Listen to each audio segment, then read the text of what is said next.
Howdy folks, Brianna here, and this is our first video updating everyone on the DNR reading challenge. Yay! 2020 is gone and 2021 is here, and we are going to enter it reading books that we love. That was why the first prompt was to reread a book that you enjoy with a bonus of fantasy, because we are a D&D podcast. And the book I chose will not surprise anybody if you've ever listened to GMT or any episode of DNR where I mention it. I chose, not this whole thing, I'm not going to reread this in a month, but I chose Dragons of Autumn Twilight, which is the first third of this book here. But I haven't been reading it from the book.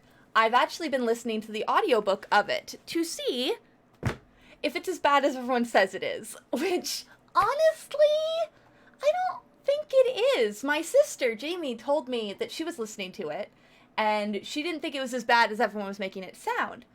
So I was like, you know what? Let me give it a shot. And at first, I really didn't like some of the voices. I don't like the accent. I didn't like the accent that Golden Moon had, or Gold Moon. I didn't like Riverwind's accent either. They both kind of grew on me. I think the only one that still trips me up is Caraman, because I always picture Caraman as a very youthful character, and the narrator for the audiobook gives him a very gruff voice that I would associate more with Flint as a character, if anyone knows what I'm talking about. But so far, so good. Like, it's not the best audiobook I've ever heard. There's definitely some weird pauses, and there's this way of speaking that I can understand why it would get under people's skin. It's definitely not how I would want people to experience Dragonlance the first time, because I think that it's such a good book, and I don't know, I don't feel like it captures that. It can't do what your brain can do for the characters, I guess. Again, I don't like what they did with Caraman's voice specifically, because I feel like he just comes across as so gruff, and let me be frank here, Caraman is such a himbo. And they make him sound like he's not a himbo, and he's a himbo. Like, that's fine, just embrace it. It's fine. Anyway, I'm sorry. Anyway, that's what I'm reading for this month.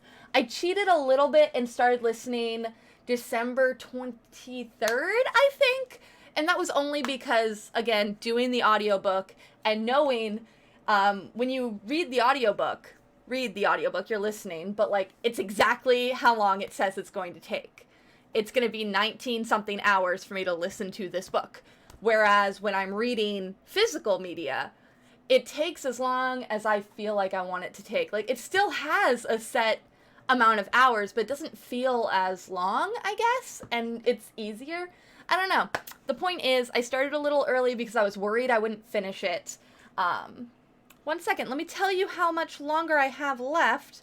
I have 13 hours and 22 minutes left of the, I think, 19-hour book. So, about 40% done. No, not 40, like 35% done. I'll update on Goodreads later, because there's a way for you to figure out your percentage on Audible, which is what I used. I should have an affiliate code, but I don't, so just get Audible. It's fine. It's great. But yeah, I have been reading that. For next month, let's go over to the board. Hey, look at that over there. And look at me being all full size. In the last video, I think I was just like a little corner of this, and I realized like it would look so much nicer if I were bigger. So here I am. Hi. Next month is Monk, and that is set in Asia, or an Asian-inspired world. Because, like, if you do a fantasy book or something like that, or even a book that takes place somewhere else but, relies heavily on Asian mythology, I think that counts. Again, we've been very open about what counts in our project because we just want to have a good time. And I was going to tell you what the caveat is, but I forgot to open up my thing, and give me a moment. What else? I do have my book for that month picked. but I'm not 100% sure if I'm going to be able to get my hands on it. So if not, I have a ton of other Asian and Asian-inspired books on my bookshelf right now that I could just grab and read. But there is a sequel to a book I've already read that I would really like to get my hands on if I can. So anyway, the +2 for February is, I said that weird, I know I did, is you get a bonus if the book is written by an Asian writer. So I call it +2, bonus, whatever you want to call it. You get brownie points.